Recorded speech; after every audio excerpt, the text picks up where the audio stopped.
भारत हमेशा से ऋषि मुनियों की तपोभूमि रहा है, लेकिन ये ऋषि मुनि केवल धर्म का प्रतीक नहीं है। योग और तप के अलावा भी इन ऋषियों ने ऐसे आविष्कार किए जहां तक विज्ञान अभी तक भी नहीं पहुंच पाया है। ये तथ्य केवल कल्पना मात्र नहीं है, इसके सबूत खुद वेद और शास्त्र हमें देते हैं। अनेक ऋषियों द्वारा भिन्न भिन्न क्षेत्रों में उनके द्वारा सिद्ध किए गए आविष्कारों के विषय में काफी कुछ लिखा गया। यहाँ तक कि आधुनिक युग में बहुत से आविष्कार पुराने संस्कृत के श्लोकों को पढ़कर समझकर ही हुए हैं। बल्ब का आविष्कार करने वाले थॉमसन एडिसन ने अपनी एक किताब में लिखा है कि एक रात में संस्कृत का एक श्लोक पढ़ते पढ़ते सो गया। उस रात मुझे एक सपने में उस श्लोक का मतलब समझ आया और अगले ही दिन मैंने बल्ब का आविष्कार कर दिया। इस बात से वेद, शास्त्र, ग्रंथ और पुराणों के महत्व का अंदाजा लगाया जा सकता है। जिस श्लोक की चर्चा थॉमसन ने की है, वह श्लोक महर्षि अगस्त्य द्वारा लिखा गया है। ये बात शायद बहुत से लोगों को अचंभित कर दें, पर बिजली का आविष्कार आधुनिक युग से बहुत पहले ही महर्षि अगस्त्य ने कर दिया था। महर्षि अगस्त्य एक वैदिक महर्षि थे। इसका प्रमाण हमें ऋग्वेद में मिलता है। इनका जन्म काशी में श्रावण शुक्ल पंचमी 3000 ईसा पूर्व को हुआ था। वर्तमान में वह स्थान अगस्त्य कुंड के नाम से भी प्रख्यात है। महर्षि अगस्त्य राजा दशरथ जी के गुरु होने के साथ साथ सप्त ऋषियों में से एक थे। महर्षि अगस्त्य ने अगस्त्य संहिता नाम के ग्रंथ की रचना की थी। इस ग्रंथ की प्राचीनता और सत्य पर बहुत से शोध हुए और काफी हद तक इसे सही भी पाया गया। इस ग्रंथ की बहुत चर्चा हुई। एक बात जो सबको हैरान कर देने वाली थी वो ये कि इस ग्रंथ में विद्युत उत्पादन से संबंधित सूत्र मौजूद हैं। वो श्लोक कुछ इस प्रकार से हैं।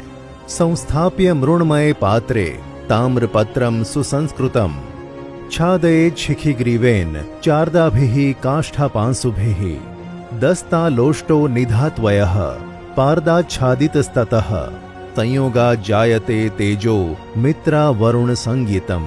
अगस्त्य संहिता अर्थात एक मिट्टी का पात्र लें, उसमें ताम्र पट्टी का यानी कि कॉपर शीट डालें तथा शिखी ग्रीवा यानी कि कॉपर सल्फेट डालें। फिर बीच में गीली काष्ठ पांसु यानी कि वेट सॉ डस्ट लगाएं। ऊपर पारा यानी कि मर्क्यूरी तथा दस्तलोष्ट यानी कि जिंक डालें। फिर तारों को मिलाएंगे तो उससे मित्रा वरुण शक्ति यानी कि इलेक्ट्रिसिटी का उदय होगा। अगस्त्य संहिता में विद्युत का उपयोग इलेक्ट्रोप्लेटिंग के लिए करने का भी विवरण लिखा हुआ है। उन्होंने बैटरी द्वारा तांबा या सोना या चांदी पर पॉलिश चढ़ाने की विधि निकाली। अतः अगस्त्य को कुंभोद्भव यानी कि बैटरी बॉर्न भी कहा जाता है। केवल यही नहीं, बिजली उत्पादन के अलावा महर्षि अगस्त्य का अन्य महत्वपूर्ण योगदान मार्शल आर्ट्स के क्षेत्र में है। महर्षि अगस्त्य केरल के मार्शल आर्ट कलरीपायट्टू की दक्षिणी शैली वर्मक्कलई के संस्थापक आचार्य या दूसरे शब्दों में कहूँ तो आदि गुरु हैं। महर्षि अगस्त्य की महिमा बिजली उत्पादन और मार्शल आर्ट तक सीमित नहीं है। विमान उड़ाने संबंधी दी गई उनकी जानकारी सराहनीय है।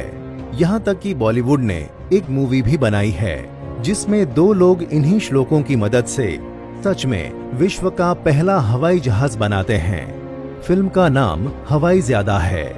बताया जाता है कि यह कहानी सत्य घटना पर आधारित है। गुब्बारे से लेकर विमान उड़ाने तक की प्रक्रिया के बारे में उन्होंने बताया है। वायु बंधक वस्त्रेण सुबद्धो यनमस्तके उदानस्य लघुत्वेन विभ्यर्त्याकाशयानकम। अर्थ, उदान वायु यानी कि हाइड्रोजन को वायु प्रतिबंधक वस्त्र में रोका जाए तो यह विमान विद्या में काम आता है। यानी वस्त्र में हाइड्रोजन पक्का बांध दिया जाए तो उससे आकाश में उड़ा जा सकता है। जल नौकेव यानम यद विमानम व्योमनि कीर्तितम कृमिकोश समुद्गतम कौशेयमिति कथ्यते सूक्ष्मा सूक्ष्मौ मृदुस्थलै ओतप्रोतो यथाक्रमम् वैतानत्वं च लघुता च कौशेयस्य गुणसंग्रह कौशेय छत्रम कर्तव्यम सारणा कुचनात्मकम छत्रम विमाना द्विगुणम आयामादौ प्रतिष्ठितम। इन पंक्तियों में कहा गया है कि विमान वायु पर उसी तरह चलता है जैसे जल में नाव चलती है।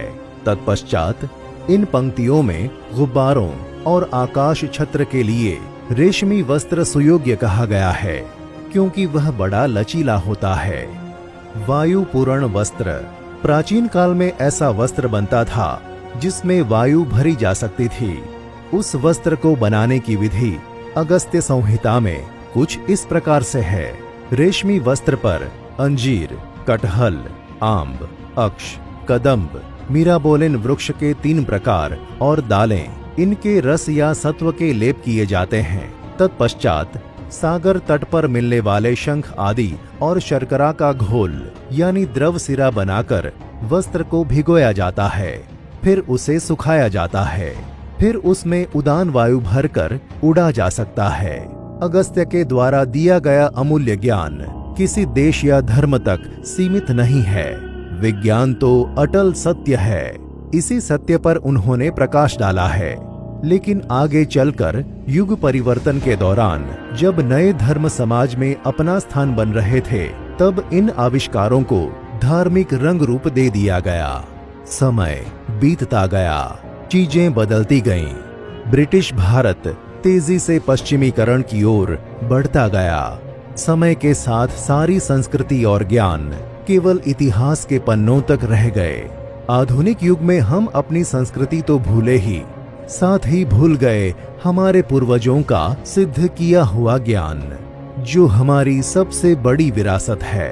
तो अभी के लिए इतना ही। आगे आने वाले वीडियो में मिलेंगे कुछ ऐसे अद्भुत तथ्यों के साथ।